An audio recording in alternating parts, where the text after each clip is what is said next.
What's good, YouTube? You know who it is. It's your boy, Neon Diamond 101, back again. I am back. I'm not sure if my Degrassi people are still on my channel, but hey, I haven't watched it. I'm probably the only person in the whole world who hasn't watched it. Well, that's a lie. I mean, there are a whole bunch of people who don't watch the next. You know what I mean. I'm back, and we're talking about Season 4, Episode 1. I am very excited. Hashtag back to reality. And I am back. Neon Diamond 101 is back again, talking about Degrassi. Hopefully, I'll finish the season, ideally by the end of this week, early next week. But obviously, before 2018, I'll have everything done, and so we can all discuss. But hopefully, people are still around to talk, because I know it's been a while. Literally, I don't know why it took so long. It's just been lots of stuff going on. Anyways, let's get it. So after all the craziness from last season, we start out this season with a nice kiss between Grace and Guyliner, aka Jonah. They're kissing in front of the school bus. Hey, little tangent here before I get into this. And I know you guys love my tangents. Aren't you guys annoyed with all these grandma kisses on Degrassi? Now hear me out.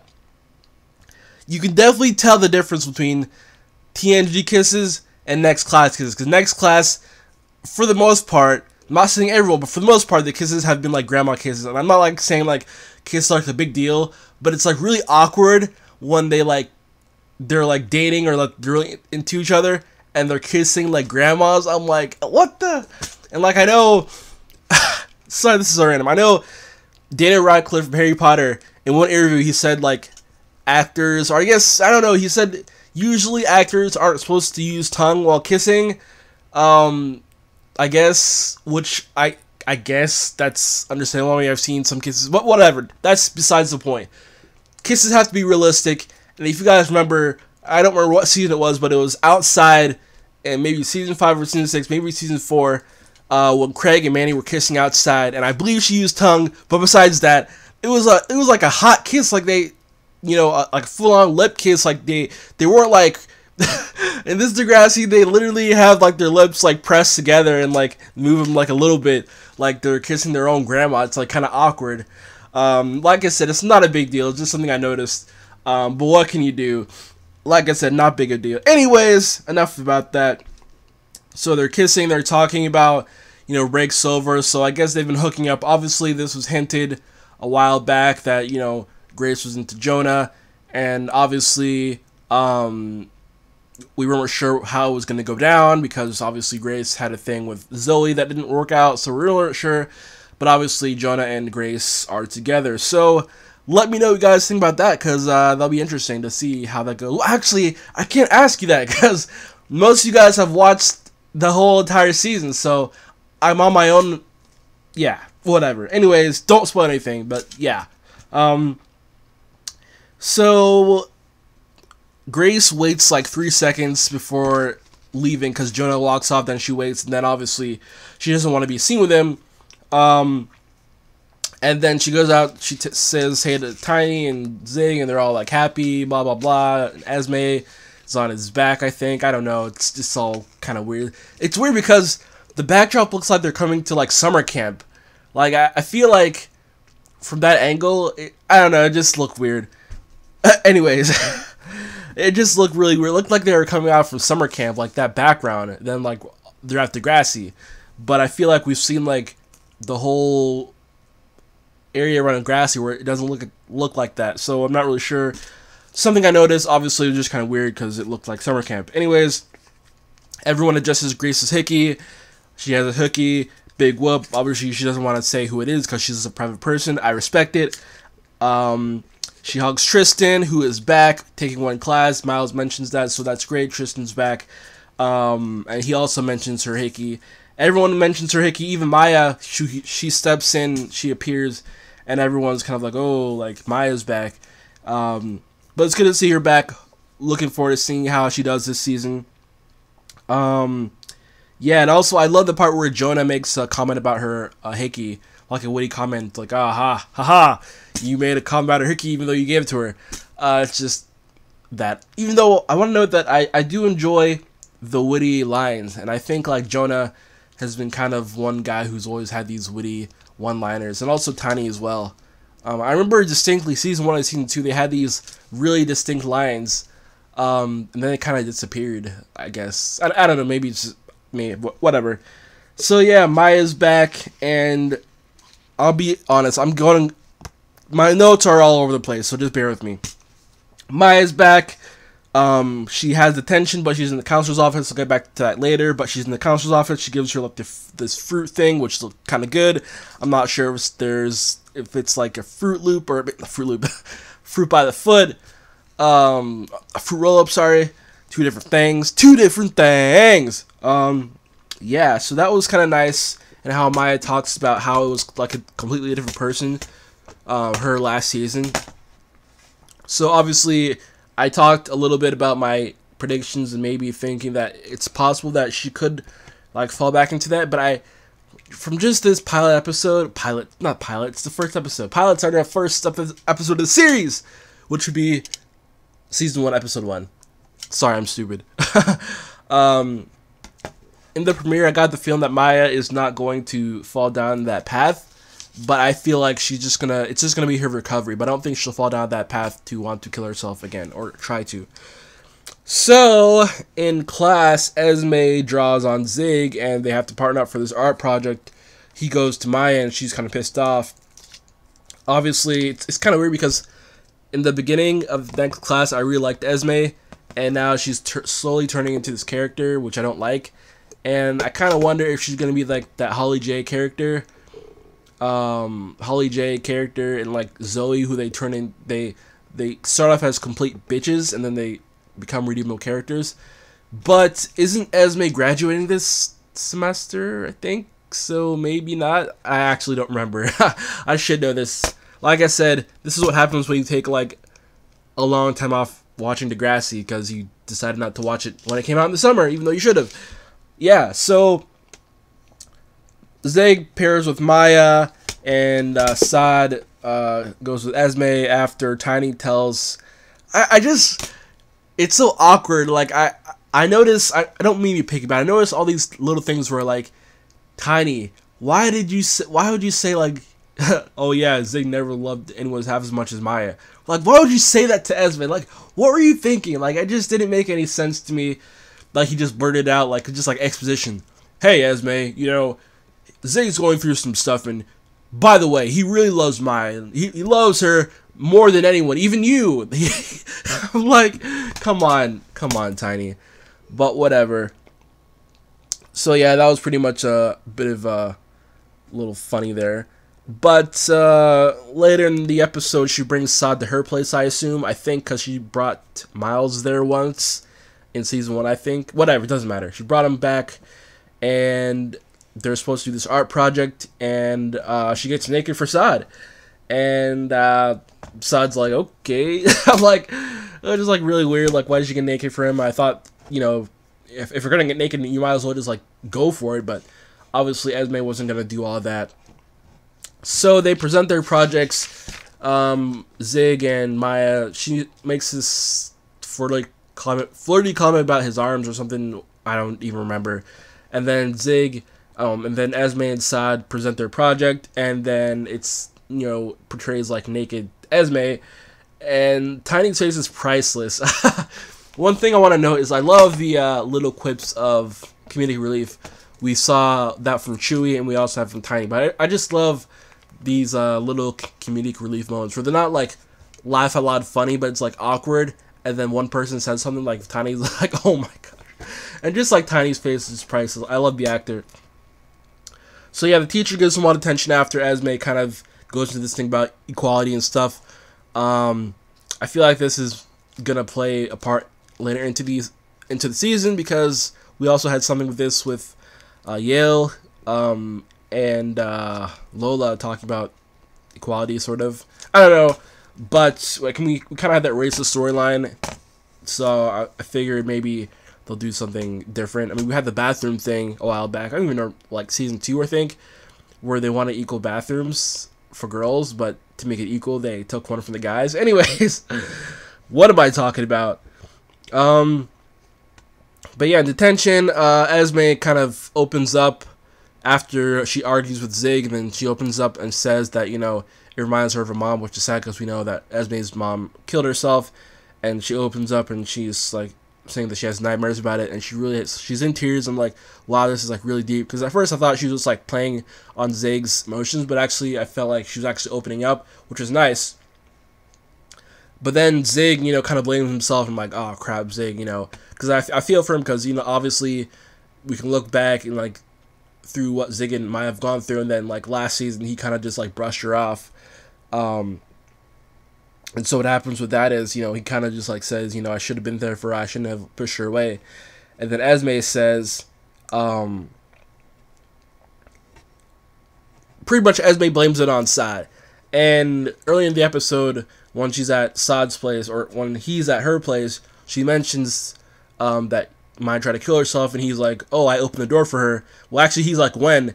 And then she tells him at the play, and he's like, oh, I opened the door for her, I should have known. And then I'm like, yes, Saad, you should have. Like, I'm like, again, I'm not nitpicking. I'm just, you know, speaking my own mind. I'm just a normal kid. I'm not a kid anymore. I'm just a normal guy. With all the social media, like, you think even if Saad doesn't have like the social circle, wow, social, I can't even speak today. The social circle, got it. Okay, even though he doesn't necessarily speak to all those people like Zoe's and all of them, Winston's, he should have known by like social media. Like, I feel like everyone in the school has to know, but Saad didn't know. That was really surprising to me, that he didn't know. After break, like, she went to the hospital. You figure like people would talk like, well, what happened? Oh yeah, Maya tried to kill herself. Yeah, didn't make any sense to me. But Saad was like, wow, and he pretty much admitted to Esme that, you know, I opened the door, and obviously Esme was like, can we just start talking about Maya? And actually, at that point, I'm like, okay, this is it. That's it. There's no need to talk about this anymore. I figured they would go with Saad kind of feeling down on himself, and kind of like getting to, like, reaching out to Maya, maybe. That's what I thought. But after what happened in detention class, I'm like, oh crap, here we go again. My dude's Saad, we're getting his big storyline, and I'm looking forward to it. Especially what happened to Zig. Zig got exactly what he deserved. I'm sorry, I love Zig, but he got exactly what he deserved. So what happens is that Esme tells Zig, back to the detention, she tells Zig that Saad is the one who opened the door and pretty much let Maya, you know, kill herself, or try to kill herself. And pretty much what happens is that Saad is not the scapegoat. And Esme, the way she said it, she's like, he did nothing. I'm like, are you kidding me? Like, so they're pretty much blaming the whole thing on... I hate this, but I love it. But I'm just like, damn, that's kind of fucked up. Like, I already know this is going to be trouble. And we know Zig is a hothead. As much as he has redeeming qualities, when Zig is on fire, like when he like punched what's his face, Hunter, after that whole thing against Maya, that whole threatening thing, and she got swatted, like, Zig will throw down without any thought. So at the end of the episode, Zig confronts Saad, and I knew this was gonna happen. Like, he didn't even say like, you let Maya open the door. He's just like, stay away from me, because in Saad's mind, he's like thinking like Zig is like here for Esme, but obviously, you know, Zig says stay away from Maya and Esme. He's like, why'd I say, you know, be near your crazy girlfriend? He's like, she's not crazy. Zig is pissed off. He grabs his camera. They struggle, and it breaks. We know that Saad's a photographer, so I mean, Saad's just chilling by himself, and then Zig confronts him. I mean, he's supposed to, you know, meet Maya. He's supposed to meet Esme. That he's like, oh yeah, I'll see you there, Esme. And then I'm just like, damn, Saad, that really sucks. And then my favorite moment of the episode is when Saad gives Zig a punch, and Zig is on the ground. And I was actually surprised, because I thought Zig was about to fight him back, but obviously this just opens up a can of worms, because Zig has his look on his face, and the episode ends there. And I'm like, damn, dude, it really sucks. But yeah, so Another part of the storyline which I didn't really, actually, I wouldn't say I didn't understand, but okay, so Yale's going through some, I wouldn't say body issues. She's just like, yeah, that body issues isn't the right way to say it. I think she's just going through, like, feeling comfortable in her own skin, and, like, her boobs. I guess she has big boobs. I mean, I didn't really notice. I guess. I mean, I don't know if that's the right way to say it. I mean, every girl on the show has boobs, and I didn't really think too much of it. I mean, but I like that they're kind of, like, zooming in on Esme, Yale with her boobs, and obviously Lola's there for her. They're kind of having this friendship building up after what happened with Lola's pregnancy, so that's kind of nice. And so obviously she complains that, you know, I want to be in the ball pit and I want to, you know, do stuff in the gym without having my boobs flail everywhere. And obviously as a guy I can't really relate because I don't have, like, breasts like a female, obviously. So that's always interesting because, like, women have to deal with, like, boobs, and, like, guys who just, like, put on a t-shirt or whatever. Like, girls have to, like, wear bras and, like, other stuff, and, like, obviously, like, boobs, like, they feel different, and obviously you have to, like, take care of them and stuff like that. Take care of them, that sounded kind of weird. So they have fun at the ball pit, and then the guys kind of, like, talk to her, and they kind of notice her boobs, and they're kind of, like, just, like, sucked in, and Baz is just, like, he's just, like, looking at her boobs, and, like, gives her, like, his cotton candy, and so Lola, like, says, like, it's because of your boobs, and, Yale's like, I really don't, you know, I don't think she wants the attention, but she felt comfortable when she tried that bra on with Lola. Like I said, I didn't really connect with this storyline, but I did think it was interesting, and I do think it'll be interesting to see how this goes down the line, if it continues, but I feel like it would. So at the end, she tries out some new stuff, and I think she gets something called a binder, which I never heard of, so it's kind of like, it looks like, I don't even know, it just looks like a white beater, not really, but you know what I mean, like a sleeveless shirt, and it hides her boobs, and she's pretty much flat, and she's really happy about that. So I really like that Yale's kind of happy about that, and so obviously I look forward to us going down deeper into the storyline with Yale and her, like, her feeling comfortable in her own skin, because as we know, in 2017, like, male, female, it's more beyond that. People have all these different terms, and, you know, it's all about feeling comfortable with you are, regardless if you're male, female, gay, straight, lesbian, trans, non-binary. There's a whole bunch of terms I don't even know, so this will be really fun to explore. And obviously we'll go back to the Grace and Jonah storyline. Is that Jonah, well, Grace is worried that Jonah wants to keep her a secret. They talk about a moped. Once it mentions he's like, maybe you're his moped, pretty much, you know, relationship that you don't want, you want on the low, you know. So obviously, he reveals to her, after she tries to hold his hand in class, Jonah's like, I don't want Frankie to, like, hurt herself. She took it pretty bad, as I'm just looking out for her feelings, but I really like you. And so Grace accepts that. I'm like, okay, that makes sense. But then the fair thing, Frankie is, like, fawning over Jonah, and she's like, he said hi to me this morning. I think he wants to get back together. Wow, Frankie. Looks like, you know, obviously she's still boy crazy, especially over Guyliner. And I'm just like, he said hi to me this morning. Yep, that's, no, frankly, you're totally right. He totally wants to bang you again. He said hi to you this morning. Moving on, so they test this thing out. Grace is kind of pissed off, and she, like, knocks Jonah off the thing, and she's like, I don't want to be anyone's moped / secret, and obviously that's that. Later in the episode, Jonah plays some music. It's the cliche, let me play some music outside in front of everyone to confess my love for this girl. So she knows, because it's not true love unless you break out into a song in front of a whole bunch of people. I mean, yeah, whatever. So he pretty much has a shirt that says, I'm dating Grace Cardinal, I think, or will you date me, or something like that. And I'm like, where did you get that shirt? I mean, he had the shirt, but, like, where did you get that marker so quickly? Very quick thinking. You know what?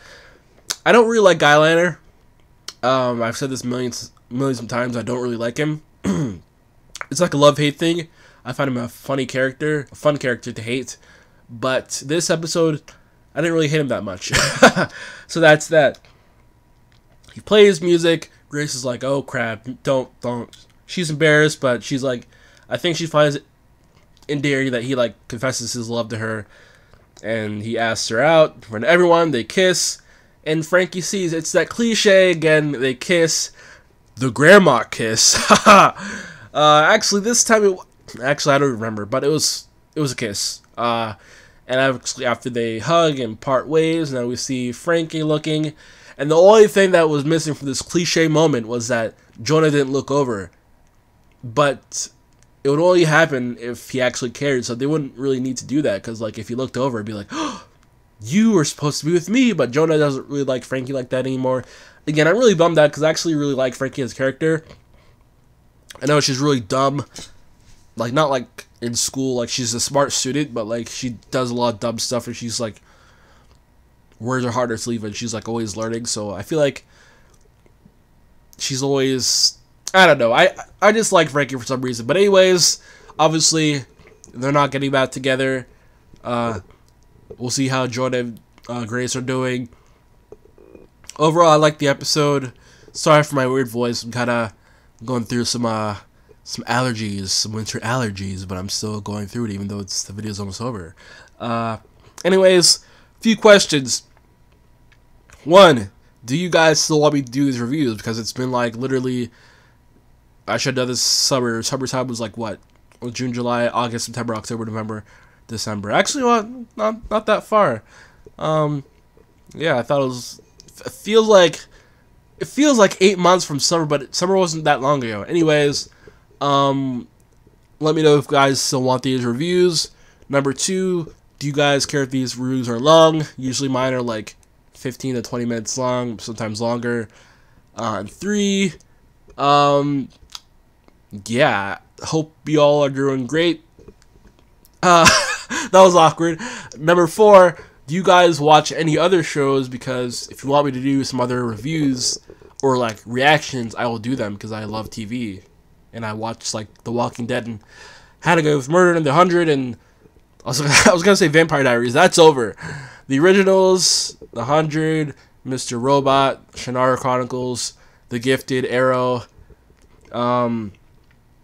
What else do I watch? Other shows, I guess. The Magicians. I watch The Magicians. Yeah, so let me know what you guys think. And also, if you want to suggest some shows, maybe I'll get to them, maybe not. But yeah, thank you all so much for watching. Take care, everyone. Peace.